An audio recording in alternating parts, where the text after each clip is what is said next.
Definitely giants did exist in the past, and they were the result of a mixture between extraterrestrials and humans. In the book of Genesis, it says that the sons of God came into the daughters of men. They created a hybrid offspring who were called the Nephilim. Beneath the vast wind-burnt deserts of southern Iraq lies a silence older than civilization itself. For centuries, shifting sands have buried ruins that once gave birth to writing, law, and the first true cities. But in the year 2000, something was uncovered there that went far beyond broken pottery or forgotten temples. What the archaeologists found in that barren landscape could upend everything we thought we knew about the origins of humanity. It began with a German-led expedition granted unusual access to a restricted zone south of the ruins of Uruk, one of humanity's oldest known cities. At first, the team expected little more than fragments of Mesopotamian history, the kind of dig that adds footnotes to textbooks. Instead, they unearthed a sealed stone chamber, its entrance blocked by a granite slab carved with symbols no scholar on site could fully translate. Some matched early Sumerian cuneiform, while others seemed alien, written in a script that did not belong to any catalogue of human languages. When the slab was pried open, the team stepped into a chamber preserved in eerie perfection. The air was stale but dry, as though sealed the day it was built. Smooth stone walls lined with strange repeating glyphs seemed to tell a story lost to time. At the chamber's heart rested a single figure, stretched across a carved platform of stone. A colossal skeleton measuring over 12 feet in length. Its arms were too long, its bones far denser than any human's, and its skull was ridged and oversized with eye sockets angled in a way no anatomist could explain. It was a body that should not have existed, not in the fossil record, not in evolutionary theory, not in any chart of human ancestry. And yet, here it was, hidden beneath the desert sands. What made this discovery even more unsettling was the context. The chamber's inscriptions echoed motifs tied to the Anunnaki, the sky gods of Mesopotamian legend, beings described not as spirits or metaphors, but as rulers who descended from above to shape humanity's earliest kingdoms. At first, the archaeologists thought they had stumbled upon an elaborate hoax or a burial site distorted by time.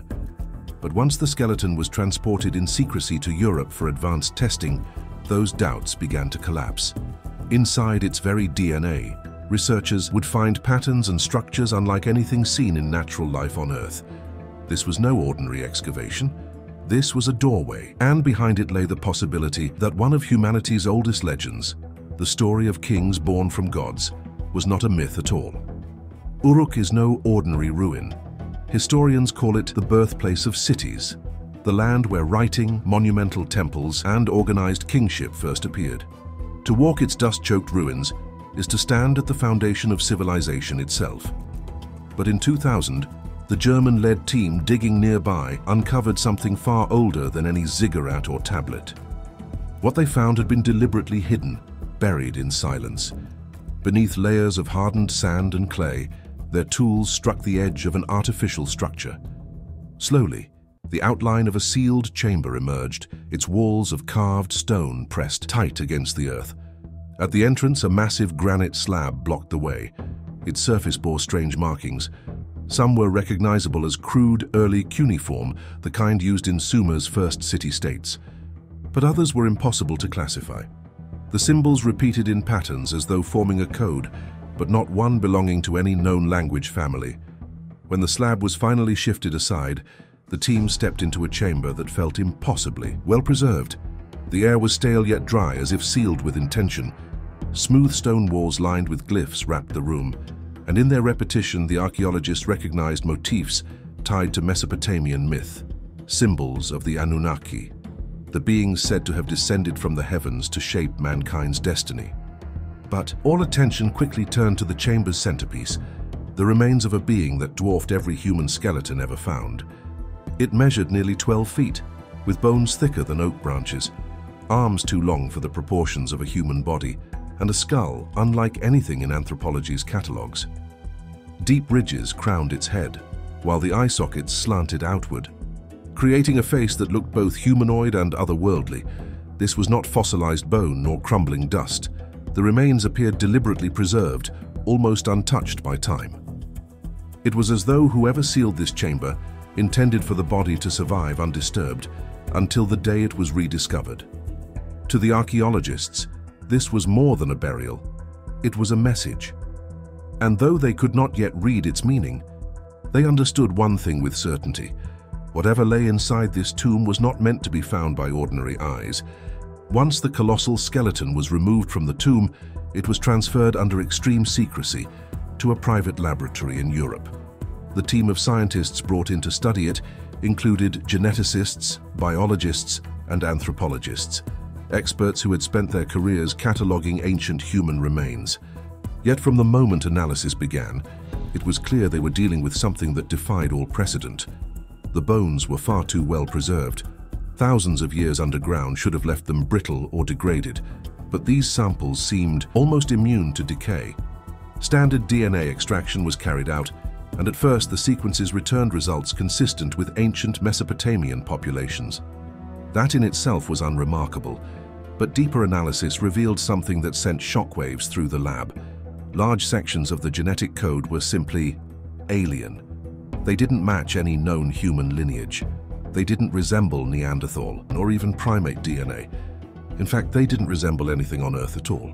The sequences weren't just unusual, they were structured almost like an engineered code.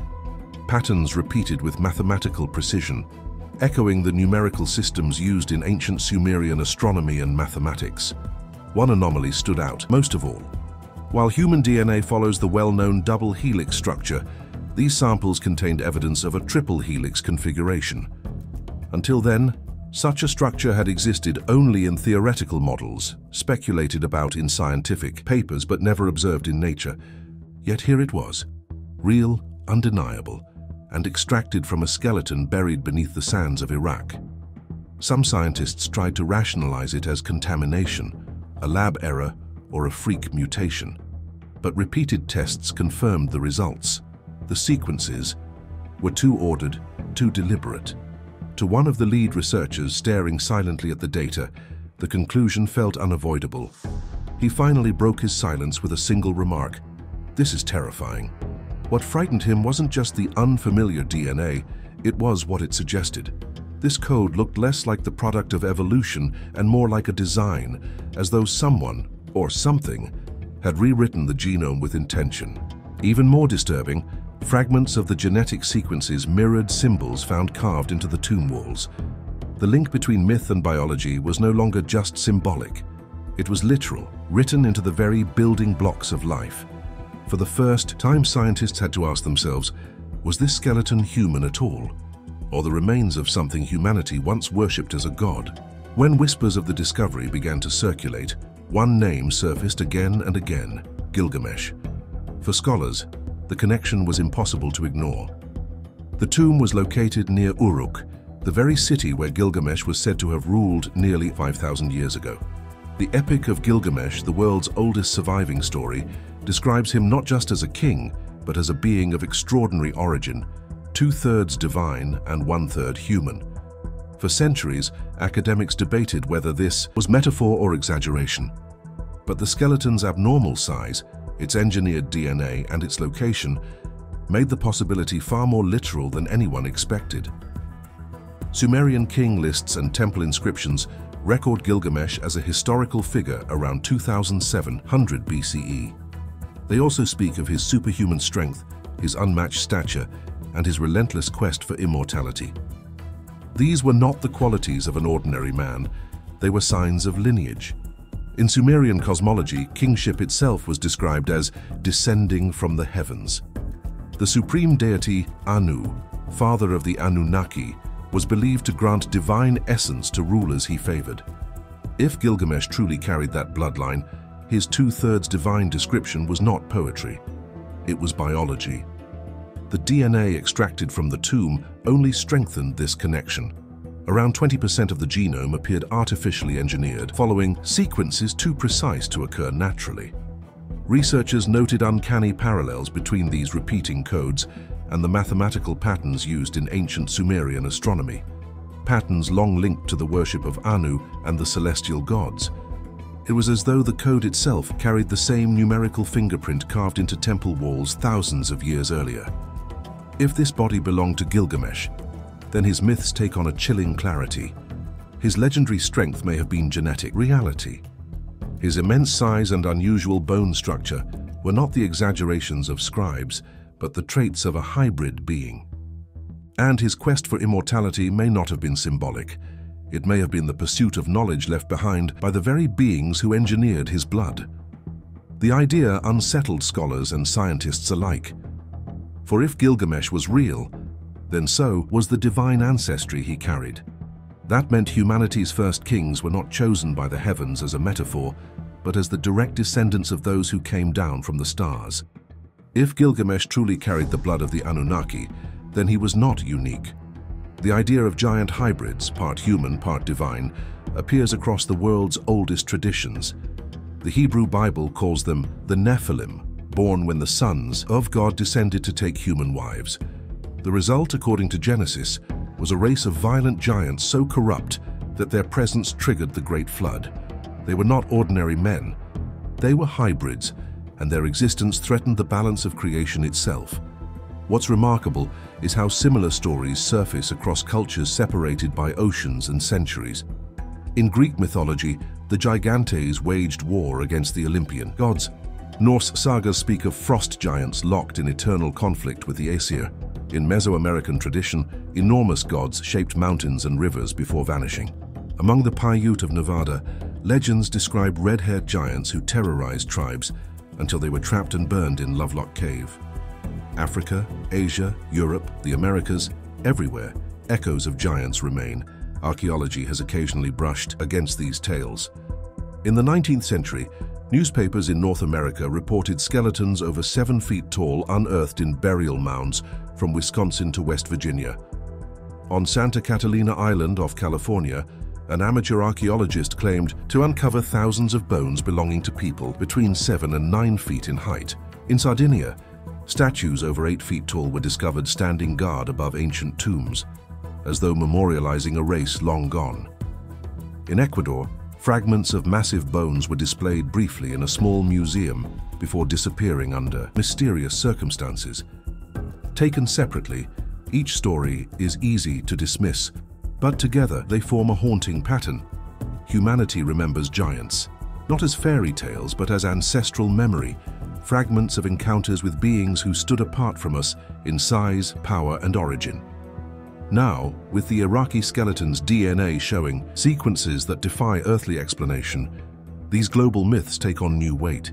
If Gilgamesh was part divine, part human, then he fits the biblical definition of the Nephilim perfectly. His genome, designed, deliberate, and foreign, makes him more than just a legendary king. It makes him the bridge between myth and history, between mankind and the beings we once worshipped as gods. Across time and continents, the story is always the same. Giants rise, civilizations flourish under their shadow, and then suddenly they vanish. The Sumerians spoke of the Anunnaki who came down from the heavens. The Hebrews wrote of the Nephilim wiped away by the flood. Greeks, Norse, and Mesoamericans all preserved their own memories of towering hybrids, half divine, half human, erased in cataclysms or buried beneath myth.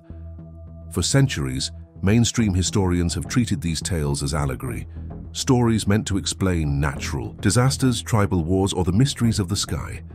But the tomb unearthed near Uruk challenges that safe interpretation. Here lies a skeleton over 12 feet tall, its bones etched with a genetic code that should not exist, a genome showing mathematical precision, carrying traces of a triple helix, and echoing the same symbols carved into the chamber walls. Evidence not of folklore but of engineering. If this body belongs to Gilgamesh, then humanity's oldest legend is no myth. The Epic of Gilgamesh was not merely a story of heroism and mortality, but a record of a king whose bloodline carried the fingerprints of the gods. His two-thirds divine nature may have been literal, a hybrid descendant of the Anunnaki. That possibility raises questions far greater than one tomb, one skeleton, or one king. Was civilization itself guided, even constructed, by intelligences not of this earth? Were our earliest rulers chosen not by metaphorical heavens, but by beings who altered our very biology? And if so, are we the descendants of natural evolution or the product of an ancient design? These are not questions that sit comfortably in lecture halls or political chambers. They unsettle faith, science, and identity itself, which may be why, according to whispers, the discovery is monitored by governments, intelligence agencies, and religious institutions alike. Not because of what it proves, but because of what it threatens to undo. Perhaps the truth has been hidden for millennia, buried beneath sand and stone, preserved until the moment humanity was advanced enough or reckless enough to confront it. If you've enjoyed diving into the mysteries of our forgotten past, make sure to like this video, leave your thoughts in the comments, and subscribe to Forgotten Depths.